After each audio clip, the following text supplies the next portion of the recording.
నీ కళ్ళేయి, నీ ముక్కేది, అబ్బో నీ గడ్డం ఏది మరి, అదేనా?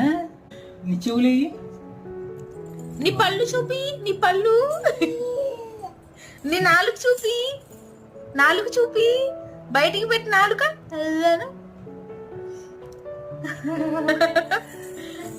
నీ హ్యాండ్స్ అయ్యి, నీ హ్యాండ్స్, నీ హ్యాండ్స్, అబ్బో నీ లెగ్స్ అయ్యి నానా, నీ లెగ్స్ అయ్యి, లెగ్స్ కాళ్ళు, అబ్బో నీ గాజులు చూపి, నీ గాజులు, నీ పట్టీలేవి, నీ పట్టీలు, క్లిప్, నీ క్లిప్ ఏది, ఆహా నీ జుట్టు ఏది, నీ జుట్టు. మమ్మీ అను, మమ్మీ. అమ్మమ్మ ఏది, ఆ చెల్లింది, ఏమని పిలుస్తా అమ్మమ్మని?